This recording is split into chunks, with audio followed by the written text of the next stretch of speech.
teşekkürler. Sayın Levent Turgut, Bursa AK Parti.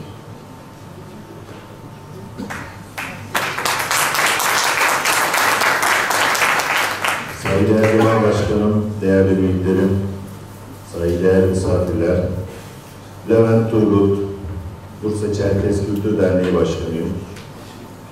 Kısaca kendimden bahsetmek istiyorum öncelikle. 1974 yılında Mustafa Kemal Paşa'nın Dölgül Köyü'nde dünyaya geldim. 89'lu yıllarda Bursa'ya taşındım. 90'lı yıllardan beri de derneğe gidip geliyorum. 2001 yılında Şamil abi döneminde sayman olarak yönetim kurulunda görev yapmaya başladım. Daha sonraki başkanımız Hayri Okbaş'la yine sayman olarak devam ettim.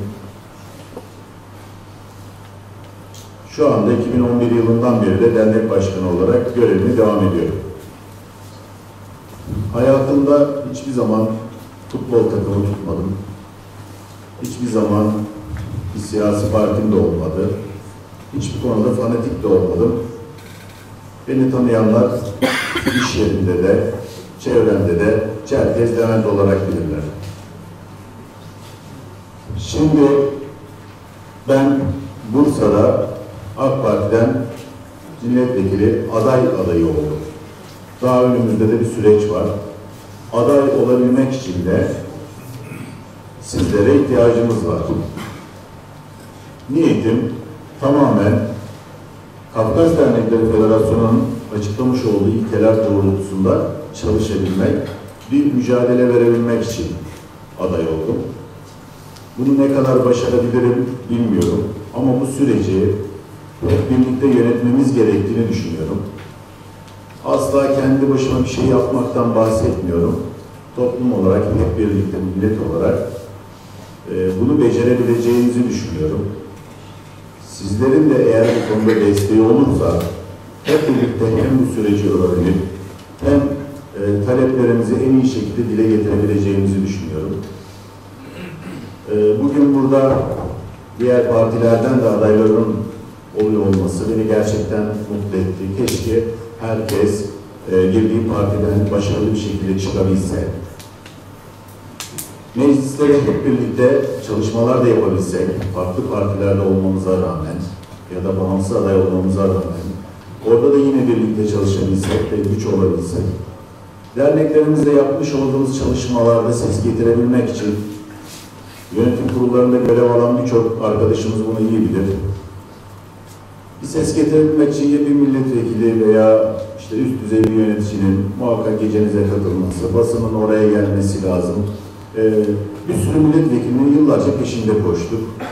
İçimizden birileri çıksa da keşke kendi isteklerinle yanımıza gelse de bizim sorunlarımızı direkt orada bağıra bağıra söyleyebilse. İçine girdiğimiz partiler buna ne kadar izin verir veya veremez kısmını bilmiyorum. Ama beni tanıyanlar iyi bilir. Şu an bir partiden adayı olmuşsam da niçin adayı olduğum belli. Profesör değilim, akademisyen de değilim. Tek elle tutulur bir şeyim var, Çerkez'im. O yakında çalışan bir insanım.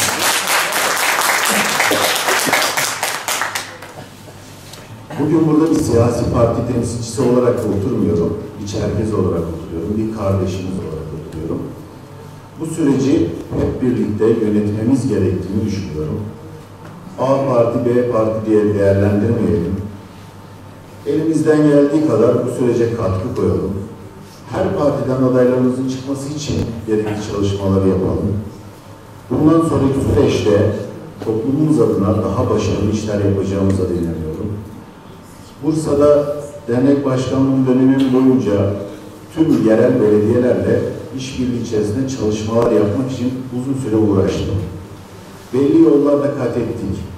Ama ne bir siyasi parti teşkilatında ne de mecliste adamlarımız olmadığı için diğer derneklerin, Çerkez olmayan derneklerden bahsediyorum, 1-2 ayda aldıkları yolu biz 3-5 senede anca alabildik. Oralarda insanlarımızın olması gerçekten bize güç katacaktı. Bunlarla yaşadığım süreçler içerisinde küçük küçük de olsa öğrendim, bir takım dersler de çıkardım.